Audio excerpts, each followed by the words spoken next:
kid, the disaster we worried about most was a nuclear war. Today, the greatest risk of global catastrophe doesn't look like this. Instead, it looks like this. If anything kills over 10 million people in the next few decades, it's most likely to be a highly infectious virus rather than a war. Now, part of the reason for this is that we have invested a huge amount in nuclear deterrence, but we've actually invested very little in a system to stop an epidemic. Let's look at Ebola. I'm sure all of you read about it in the newspaper.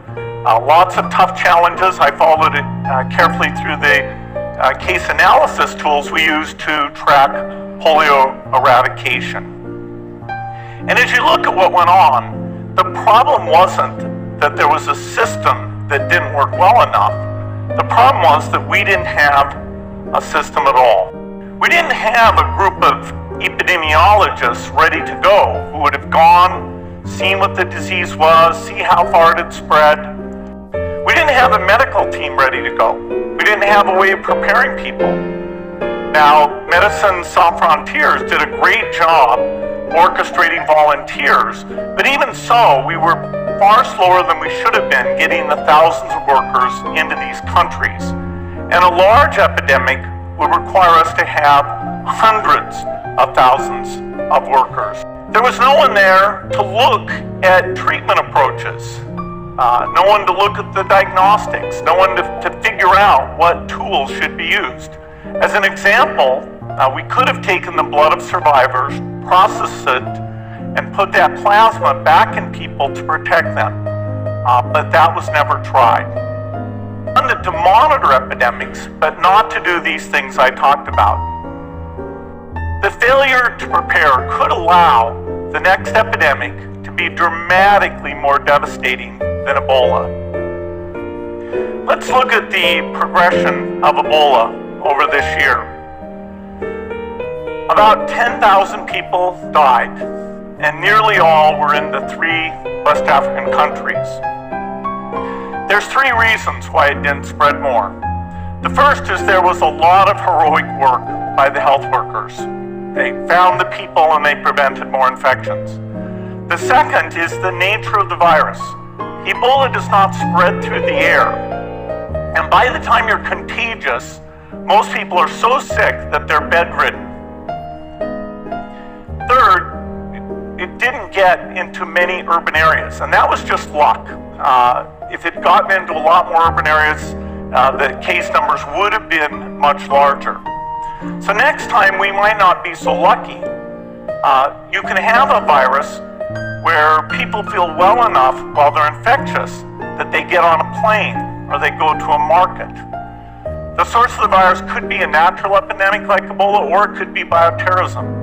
And so there are things that would literally make things 1,000 times worse. In fact, let's look at a model of a virus spread through the air like the Spanish flu back in 1918. So here's what would happen. It would spread throughout the world very, very quickly. And you can see there's over 30 million people die from that epidemic. So this is a serious problem. We should be concerned.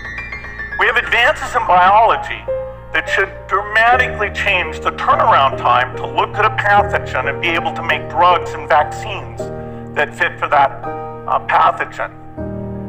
So we can have tools, but those tools need to be put into an overall global health system, and we need preparedness. The last time a germ game was done in the United States was back in 2001, and it didn't go so well. So far the score is germs 1, people 0. Finally, we need lots of advanced R&D in areas of vaccines and diagnostics. There are some big breakthroughs like adeno-associated virus that could work very, very quickly. Now, I don't have an exact budget for what this would cost, but I'm quite sure it's very modest compared to the potential harm. The World Bank estimates that if we have a worldwide flu epidemic, global wealth will go down by over $3 trillion. and we'd have millions and millions of deaths.